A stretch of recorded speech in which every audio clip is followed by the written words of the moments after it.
Hey, what's up, everybody? This is Eddie here, also known as Epic Eddie, and I wanted to make this video for a couple different reasons. First off, it is my birthday, so September 15, 2020. Thank you guys. I wanted to give so much thanks for all the love that I've gotten today. I really do appreciate it. This was hopefully a way to be able to kind of express that without, it's a lot of messages to be able to get through. But I really wanted to personally thank you guys so much for the love. The other reason is because I wanted to start a series. And this may be the first part of it. I may wind up redoing this because I am just starting to kind of get the things together to be able to start making better quality videos. Actually, speaking of which, and my birthday and of videos, a big shout out to my family and also to one of my best friends, Ness, which I will probably be having him show up on these things too at some point. So I'll introduce you then. But they actually got me for my birthday a few things. So they've got me a couple of new mics, podcast mics, which I think is super dope. That will help also with sound quality because I'm pretty sure the video on here, the sound quality is eh. I still need to set up my room, my side room, to be able to film these and put up everything to kind of soundproof it. But it's a work in progress. Also, they got me new headsets too to be able to for all of that too. But the reason I'm making this video is to just start.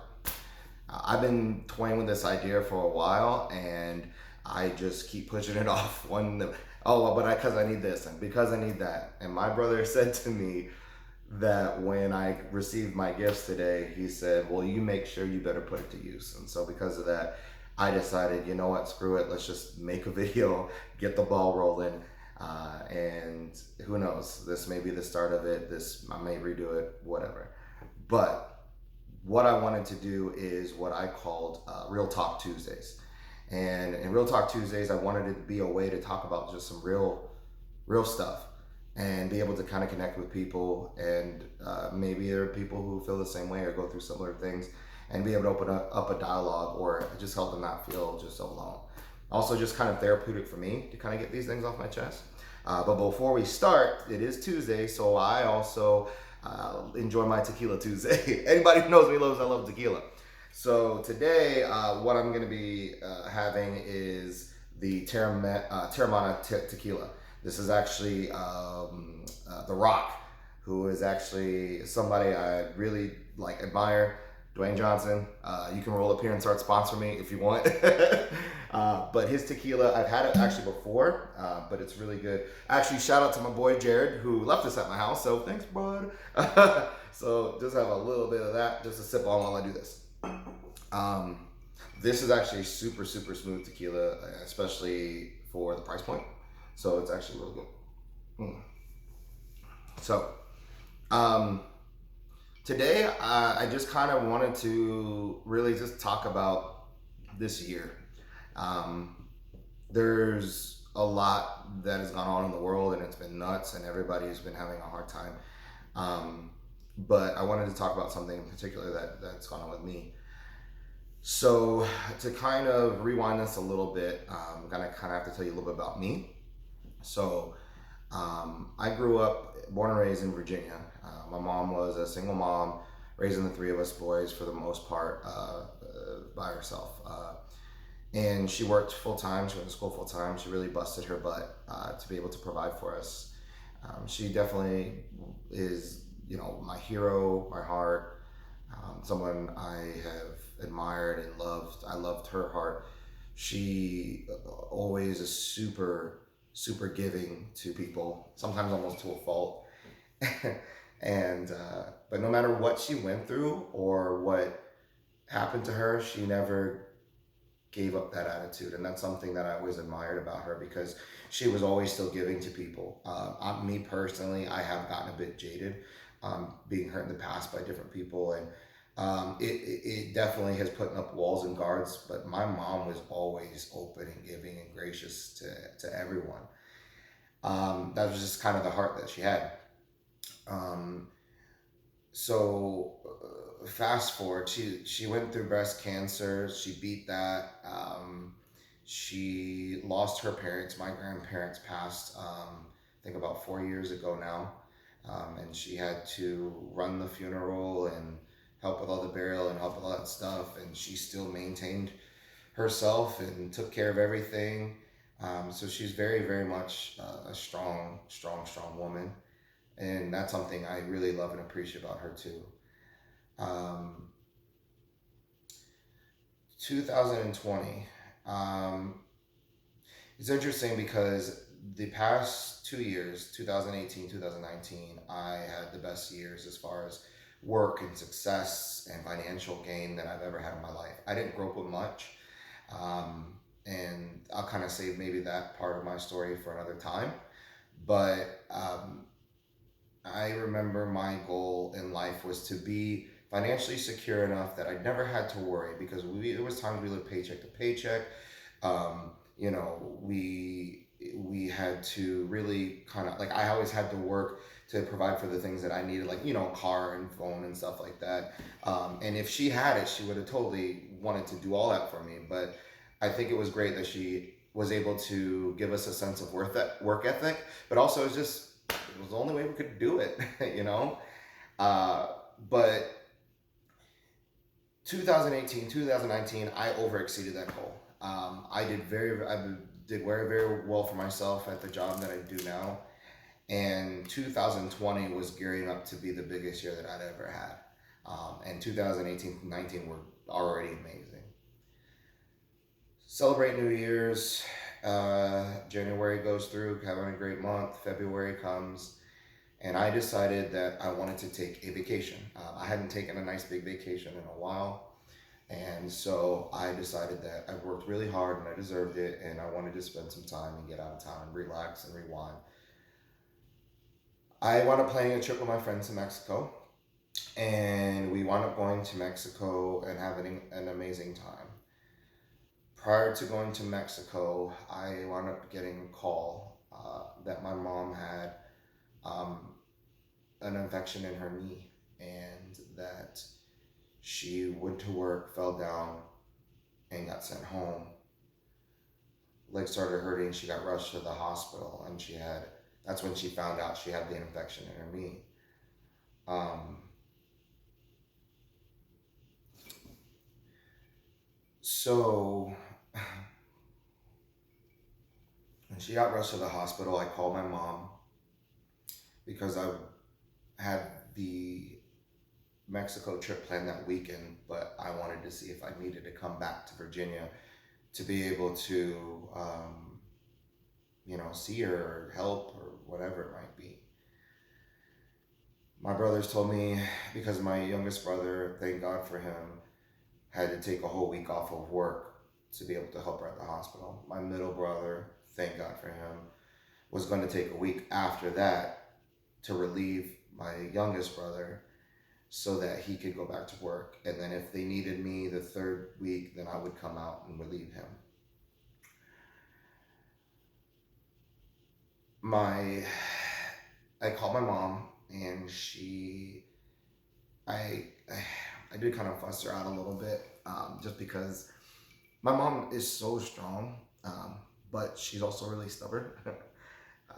To where if something was wrong, she just didn't want anybody to know or to burden anybody else with what she's going through. And I kind of get that from her a bit. But I told her, I was like, Mom, you can't do that anymore. I was like, because this is what happens. You put it off and put it off, and then something really bad happens, and then it's worse than if we would have figured something out earlier. And she was like, you're right, you're right. And I told her, after this, you can't do that. You need to let us know. But the last thing I was able to tell her, we did our little thing that we do where one of us would tell each other, I love you. And I'd be like, I love you too. And like, I love you more. And then I love you infinity. And that was like the trump card. Like, you're done after that. And we'd be like, oh, I gotcha. So love you infinity was that. And, it was, I got to tell her that I loved her infinity. And we hung up the phone. That weekend I went to Mexico, even though I was still a little nervous, but they were keeping me posted throughout the week. Um, at the time, my mom went through her surgery. She was up and down a lot, but eventually they said she was stable. And that weekend, she was supposed to go to physical therapy. Long story short, on February 23rd, which was a Sunday, I was packing up to head back from Mexico back to Arizona and then fly from Arizona to Vegas. And I packed up my stuff and I was going to go sit on the beach for like an hour and then I was going to leave Mexico. I got a text that my mom stopped breathing and they're doing CPR. I threw my stuff in the car and I started driving immediately. And about 20 minutes or so into the drive, I got a phone call from my brother, and as soon as I saw his name pop up, I knew exactly what he was going to tell me, even though I couldn't believe it. And long story short, he told me that my mom didn't make it. I initially kind of screamed and cried for like maybe 5 seconds, and then I put it together and said, I want to get out of Mexico before I have to deal with this. I don't want to have to be driving in Mexico when it's night. I want to get back in the States and then I can figure stuff out. My brothers were a little worried, but they know to trust me. And so I did. I drove, kept it together for the most part, and went back to Vegas. Fast forward to the beginning of March, and that's when we had her funeral. I fly back to Virginia to go help with the funeral, which I will tell you right now was the hardest thing I've ever had to do in my life. And I've actually lost a lot of people close to me, and even in just the past 5 years or so, I've lost maybe 6 people close to me. So the funeral death is nothing new to me, but this one really got me. I come back from her funeral. I work 2 days, and then COVID kind of just started. And because I do presentations where we have to have a group of people in the room, they said, well, we're gonna have you go home, just for the week till this blows over, till we figure out how we're gonna do these group presentations. A few days after that, they wound up closing the whole work. Everything closed down. And that's when the first initial bits of social distancing and all that happened. So literally a few days after coming back from my mom's funeral, I wound up spending about a month and a half by myself. I live by myself, by myself with no real human contact. Anybody who knows me knows that I'm a very connective person. I need, if you know anything about love languages, mine is very much touch and then words of affirmation. But I connect with people, and that's how I feel love, how I feel appreciation. I didn't have it. And so that was really, really hard. I was by myself with my own thoughts. And I've kind of battled with depression in the past, but this really, really hit hard. Food, unfortunately, tends to be my comfort. I'll go into that maybe on a whole other series or shot. But I gained a lot of weight. That was my coping mechanism. And then I was out of work for 6 months, not knowing what's going on. I mean, still just like everybody else. I'm very thankful though, despite how hard this year was. I've oddly enough managed to stay pretty positive with everything. And it's just hard when you're always the strong one and you've always feel like you have to be as well, because it's hard to want to show anybody your weakness, and not because you feel weak, it's just because you want so badly to help others and you don't want them to feel sad or bad. You want them to feel happy. And that's, I think, why a lot of my personality is trying to make people laugh and have fun, because I just don't want anyone to feel kind of the sadness that I've felt at times. It was hard, man. It was really hard. But I think I've come out through the other side of that kind of tunnel. Grieving is such a crazy thing, and everybody does it different. I'm just thankful I didn't get super self-destructive, but I'm thankful because, one, I'm alive. Two, I do have a home that I'm in, and I did do very well the past couple of years. That I did have a nice cushion to be able to maintain myself through not having a job. And there's so many people who don't, and they're struggling really bad right now. I have my family. I am so thankful to have been able to have my brothers. I mean, I'm all the way out in Vegas, and they're right there in Virginia, and a lot of that burden went on them, and they took it in stride. And so not only did they have to kind of cope with that, but they had to be able to, like, they couldn't really cope with it because they had to constantly deal with all the work that has to go like on when somebody dies. And if you've never had to be responsible for that, it's nuts. There's a lot of things you have to deal with, and I didn't have to physically deal with a lot of those things or logistically deal with a lot of those things, thankfully, because I was so far away. But I'm so thankful to have brothers like that have my back. I'm thankful for my friends. I do have some really good friends that, I mean, even though they're dealing with stuff too, and sometimes, it's just us dealing with stuff in front of each other. Just to have people that, care is awesome. It's been a hard road because there's been people I've pushed away. There's been people I've aggressively tried to connect to, because I guess I felt some need to connect to something or something new or something different, so that it started something. It took me out of the old feelings, because all of this was connected to death and sadness and this, and I needed something new. And there's people that reached out that I never kind of reached back, and I just want everyone to know it wasn't anything anyone's done. But it's just kind of the process that I've been kind of having to go through. It's also been having to teach myself to love myself a little bit more, which I'm not very good at, I realize. And so to learn a lot of self-love, man. And I'm in a position now where logically I know that this is what I need to do.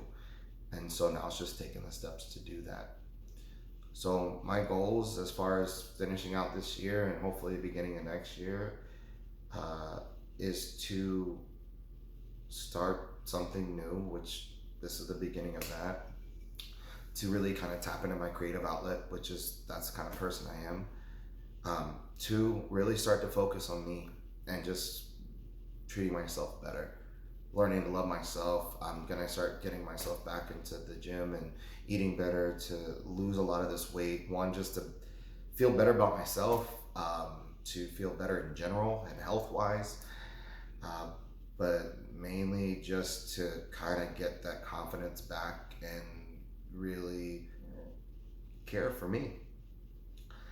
And 3, just start to begin to realize what's really important and hold on to those things, and try to get rid of a lot of the negativity or things that bring negativity to my life, and try to have more positivity, and spread that too.